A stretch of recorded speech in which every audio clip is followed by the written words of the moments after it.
नमस्कार सर्वांना, मी कल्पेश डोंगरे सर. आजचा हा जो व्हिडिओ घेऊन आलो आहे तो NOMS 8वी स्कॉलरशिप त्याचा रिन्युअल विद्यार्थ्यांचं ज्यांना ऑलरेडी स्कॉलरशिप मिळालेलं आहे मागचे, तर त्या विद्यार्थ्यांचं OTR कसं करायचं आणि ॲप्लिकेशन कसं करायचं, रिन्युअल आपल्याला करायचं आहे, लक्षात घ्या. तर त्यासाठीचा हा व्हिडिओ बनवत आहे. नंतर आपण डायरेक्ट बघूया की आपल्याला कसं करायचं आहे. तर नेहमी आपण NSP पोर्टल इथे केलं, तुम्ही टाईप केलं की NSP पोर्टलवरती जायचं गुगलवरती.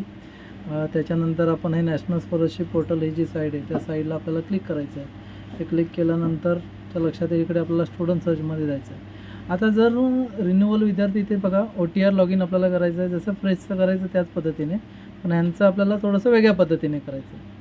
आता इथे लक्षात घ्या, समजा तुमच्याकडे OTR लॉगिन आणि पासवर्ड असेल तर डायरेक्ट तुम्हाला करायचं आहे. समजा तुमच्याकडे OTR नाही आहे, तुम्ही विसरला, तर OTR कसा फाइंड आउट करायचा, किंवा ह्या मागच्या विद्यार्थ्यांचा जुना आहे, नवीनचा आपण फ्रेश त्यांचं करू शकणार नाही आहोत. तर लक्षात घ्या, OTR त्यांच्या ऑलरेडी मोबाईलला आला असेल मागच्या वेळेस आपण ते करताना, आता तुमच्याकडे नाही आहे तर मग आपण फॉरगॉट OTR करायचं आहे. ते बघा लक्षात घ्या, इकडे आपल्याला काय करायचं आहे, फॉरगॉट OTR करायचं. मग OTR आपल्याला फॉरगॉट. आता फॉरगॉट OTRसाठी त्या मुलाचा आधार नंबर टाकायचा आहे. आता मी त्या विद्यार्थ्याचा इथे आधार नंबर टाकेन, तो कॅप्चा कोड टाकेन. कॅप्चर झालं की इथे OTR मिळेल. तोपर्यंत हा व्हिडिओ मी थोडा स्टॉप करतो आहे. आता बघा, इथे ह्या विद्यार्थ्याचा मी आधार नंबर टाकलेला आहे आणि हा कॅप्चा टाकलेला आहे आणि मी काय करेन, सबमिट करणार. सबमिट केल्यानंतर लक्षात घ्या, त्याचा इथे OTR ID इथे आपल्याला खाली येतो. लक्षात घ्या, OTR ID इथे खाली आलेला असतो, त्याच्या मोबाईलला पण गेलेला असतो. तो OTR ID घेऊन आत्ता आपल्याला काय करायचं, समजा पासवर्ड नाही आपल्याकडे, मग पासवर्ड नाही तर काय करायचं, मग फॉरगेट पासवर्ड करायचं. लक्षात घ्या, मग त्याची पुढची प्रोसिजर सांगतो. अगोदर हा OTR आपण लिहून ठेवा कुठेतरी, तोपर्यंत मी. आता हा बघा, OTR आपल्याला मिळालेला आहे. मग पुन्हा आपण कुठे जायचं, लॉगिन पेजला इथे क्लिक करायचं आहे तुम्हाला. इकडे लॉगिन पेजला क्लिक करणार. लॉगिन पेजला केल्यानंतर बघा, आता तुम्ही काय झालं आहे, पासवर्ड विसरलेला आहे. काय विसरलेलं आहे, पासवर्ड आपल्याला माहिती नाही लॉगिन करताना. मग फॉरगेट पासवर्ड करायचं. इकडे फॉरगेट केलेला जो तो आपल्याकडे OTR आहे, तो OTR टाकून मोबाईल नंबरवरती, त्या विद्यार्थ्याच्या मोबाईल नंबरवरती OTP देणार. तो OTP टाकायचा, कॅप्चा टाकायचा आहे आणि कॅप्चा टाकून व्हेरीफाय करायचं की तुम्हाला त्याच मोबाईल नंबरवरती पासवर्डसुद्धा मिळेल. मग आपण लॉगिन करताना ते, आता मी ह्या विद्यार्थ्याचं हे करून घेतो, तोपर्यंत लक्षात घ्या, तोपर्यंत मी व्हिडिओ स्टॉप करतो. आणि सर्वात महत्त्वाचं की हा जो OTP आहे तो फक्त 30 सेकंद राहतो आणि 30 सेकंदाच्या तुम्ही कॅप्चा आणि OTP टाकला नाही तर तोपर्यंत पासवर्ड येत नाही. तर ती प्रक्रिया तुम्हाला 30 सेकंदाच्या आत करायची आहे. तर मी आता पुन्हा इथे रिसेंट OTP करून अनेक करणार आहे, कारण 30 सेकंदाचा टाईम लिमिट निघून गेला. तर हे लक्षात ठेवायचं, ही गोष्ट सर्वात महत्त्वाची आहे. ह्या विद्यार्थ्याचं व्हेरीफाय झालेलं आहे आणि त्या विद्यार्थ्याला पासवर्ड गेलेला आहे. आता पासवर्ड गेल्यानंतर हे लॉगिन पेज आहे, तर मी इथे एंटर OTR टाकेन. OTR मिळालेला, आपला पासवर्ड पण मिळाला, दोन्ही गोष्टी आपल्याला मिळाल्यात. मग आपण काय करायचं आहे, OTR, पासवर्ड आणि कॅप्चा टाकून आपल्याला काय करायचं आहे, लॉगिन करून घ्यायचं आहे. आता इथे मी 3 गोष्टी टाकतो तोपर्यंत. तर लक्षात घ्या, याची संपूर्ण ही माहिती जी आहे ती माहिती मी अपलोड केलेली आहे. एंटर OTR, पासवर्ड टाकलेला आहे आणि कॅप्चा टाकलेला आहे. ते करून आपल्याला मी लॉगिन करतो. ते व्हेरीफाय केल्यानंतर आपल्याला जो करंट पासवर्ड मोबाईलला आलेला तो, मग इकडे आपण न्यू पासवर्ड त्या विद्यार्थ्याचा बनवू शकतो.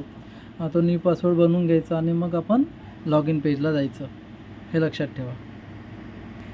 त्या विद्यार्थ्याचा आपण नवीन पासवर्ड बनवून घ्यायचा आणि मग ती प्रोसेस पुढे करायची आपल्याला. बघा, इकडे त्या विद्यार्थ्याचं मग आपण न्यू पासवर्ड टाकून लॉगिन केल्यानंतर त्याचं सगळं इथे ते प्रोफाईल डिटेल्स येतो.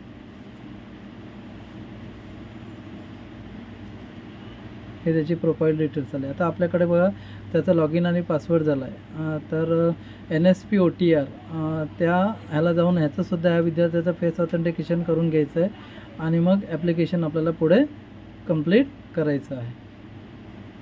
त्याची पुढची प्रोसेस मी तुम्हाला दाखवतो काय करायचं ते. नमस्कार, मी कल्पेश डोंगरे सर.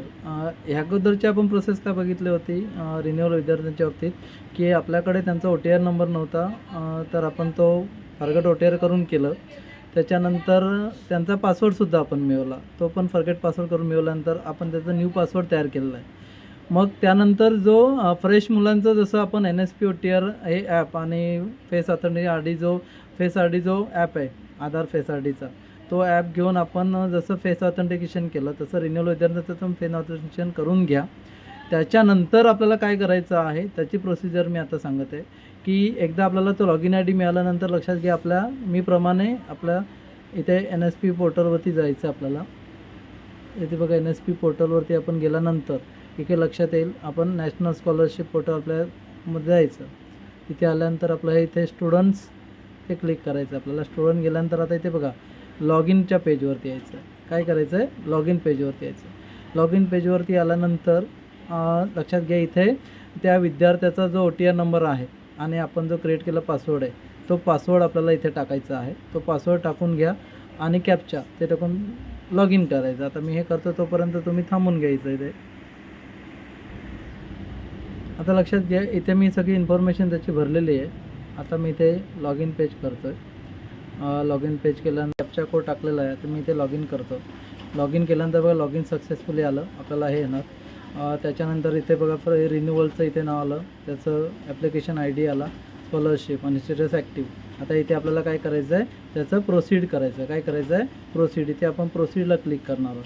प्रोसीडला क्लिक केल्यानंतर बघा त्याचे सगळीकडे इन्फॉर्मेशन आलं. आता ही सगळी जी आहे ते आपण जे आपल्याला पुढे बघा भरायला काय येतं त्याचं इन हॉस्टेल तो नो तिथे करायचं आहे. आपला हा प्रेझेंट डेट स्टार्ट डेट आता मी ऑलरेडी अगोदर याची केली होती तर ती प्रेझेंट डेट आपल्याला करायची आहे 15/6/2024 आपली शाळा सुरू झाली ते डेट. प्रिव्हियस क्लास पर्सेंटेज म्हणजे त्याचे 9वीचे आता हा 10वीत विद्यार्थी आहे तर त्याचे 9वीचे पर्सेंटेज टाकले. जर 11वीला असेल तर 10वीचे टाकतो आपण. तर हे सगळं करून घ्यायचं. त्याचा रोल क्लास नंबर इथे टाकलेला आहे आणि त्याचं सेक्शन. तर आता इथे मी सेक्शन पण करतो कारण यावर्षी माझ्याकडे डिव्हिजन Aला आहे. ओके तर लक्षात घ्या हे टाकल्यानंतर आपल्याला सेव्ह अँड नेक्स्ट करायचं. ही माहिती आपल्याला इतकीच भरायची आहे. ती भरून आपण काय करू त्याचं सेव्ह अँड नेक्स्ट करायचं. सेव्ह अँड नेक्स्ट केल्यानंतर त्याचं ॲप्लिकेशन फॉर्ममधलं हे डाटा सेव्ह झाला. आता आपल्याला फक्त त्याचे काय करायचे आहेत डॉक्युमेंट्स अपलोड करायचे आहेत. आता त्याच्यामध्ये काय कास्ट सर्टिफिकेट हा OBC मुलगा आहे तर त्याचं कास्ट सर्टिफिकेट आहे आणि इन्कम सर्टिफिकेट इथे डिझाईन त्याचं ते पण आहे. तर मी ते दोन्ही गोष्टी इथे अपलोड करतो. आता मला पहिलं समजा इकडे मला कास्ट सर्टिफिकेट त्याचं घ्यायचं आहे तर मी चूज करेन. माझ्याकडे जे फाईलमध्ये सेव्ह असेल त्या फाईलमध्ये मी सेव्ह करतो. एक मिनटं मला चूज करायचं आहे.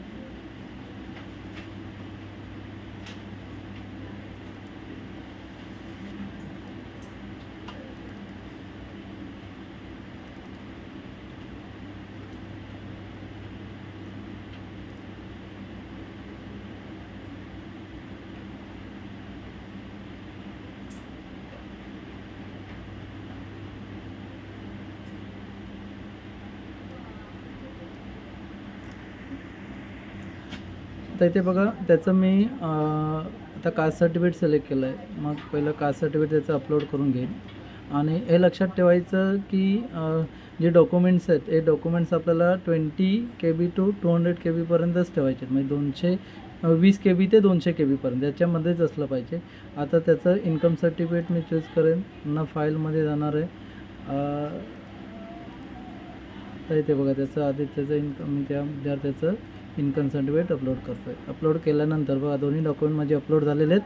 अपलोड झाल्यानंतर आता आपण काय करणार त्याचं फायनल सबमिशन करणार आहोत. आता फायनल सबमिट इथे मी त्याचे डॉक्युमेंट्स अपलोड करून घेणार. तुम्हाला सुद्धा तसेच प्रोसिजर करायचं आहे. आता इथे फायनल सबमिट केलं आहे की आपण एस करायचं आहे. Okay your LP has been renew successfully. म्हणजे आता इथे आपलं रिन्युअलचं काम झालं. म्हणजे लक्षात घ्या जे फ्रेश मुलांच्या संदर्भात रिन्युअलचं काम सोपं आहे. ते लवकरात लवकर सगळ्यांनी करून घ्या. आता हा व्हिडिओ जो आहे तो जास्तीत जास्त ज्या शाळा असतील शिक्षक असतील किंवा विद्यार्थी त्यांच्यापर्यंत पोहोचवा जेणेकरून रिन्युअलचं जे काम आपलं आहे ते लवकरात लवकर होईल आणि त्या विद्यार्थ्याला मग लवकर लवकर स्कॉलरशिप मिळेल. तर अशाच नवनवीन व्हिडिओसाठी जर तुम्ही नवीन असाल तर माझ्या चॅनलला सबस्क्राईब नक्की करा, शेअर करा. तर हा आपला रिन्युअलचा व्हिडिओ जो आहे तो सर्वांपर्यंत पोहोचेल यासाठी प्रयत्न करा. धन्यवाद. थँक्यू. आणि तसेच जर आपल्याला त्या विद्यार्थ्याचं जर ॲप्लिकेशन आपल्याला फॉर्म जर प्रिंट काढायचं असेल तर पुन्हा आपल्या त्या साईटवरती जायचं. इथे आपण स्टुडंटच्या याच्यावरती जाऊया. स्टुडंटच्या नंतर लॉग इन इकडे करायचं आहे. लॉग इन केल्यानंतर त्याचा हा OTR आणि पासवर्ड टाकून घ्या. मी इथे 2 मिनटं त्याचं पुन्हा लॉग इन करतो आहे मी. बघा इकडे लॉग इन केल्यानंतर इकडे लॉग इन सक्सेसफुली इकडे तुम्ही जर प्रोसीड केलं लक्षात घ्या तर इकडे त्याचं बघा सगळी माहिती भरलेली आले. प्रिंट ॲप्लिकेशन फॉर्म म्हणून ऑप्शन आला, अगोदर नव्हता. आता आपण त्याची सगळे डिटेल्स भरल्यामुळे इथे प्रिंट ॲप्लिकेशन आलं. त्याचं इथे व्हेरिफिकेशन स्टेटस डिटेल ते आहे. तर आणि हा फॉर्म जो आहे तो आपला इन्स्टिट्यूट लॉग इनला व्हेरीफायसाठी गेला असणार. तर इथून आपल्याला त्याचा प्रिंट ॲप्लिकेशन फॉर्म जो आहे हा त्याची आपण प्रिंट काढू शकतो. इथे लक्षात घ्या. आता मला घेण्यासाठी मी इकडे राईट साईडला आहे तर तो प्रिंट काढू शकतो. तुम्ही सध्या अशीच प्रिंट काढून घ्या आणि आपल्या शिक्षण डिपार्टमेंटला तो व्हेरीफायसाठी आपल्याला ते पाठवून द्यावं लागतं डॉक्युमेंट आणि हे. तर ही सगळी प्रोसिजर जी आहे ती प्रोसिजर तुम्हाला व्यवस्थित कळाली असेल की आपल्याला विद्यार्थ्यांचं कसं रिन्युअल करायचं आहे. तर हीच प्रोसिजर सर्वांपर्यंत कशी पोहोचेल यासाठी प्रयत्न करा आणि असेच नवीन व्हिडिओ बघण्यासाठी माझ्या चॅनलला सबस्क्राईब मात्र नक्की करा. थँक्यू, धन्यवाद.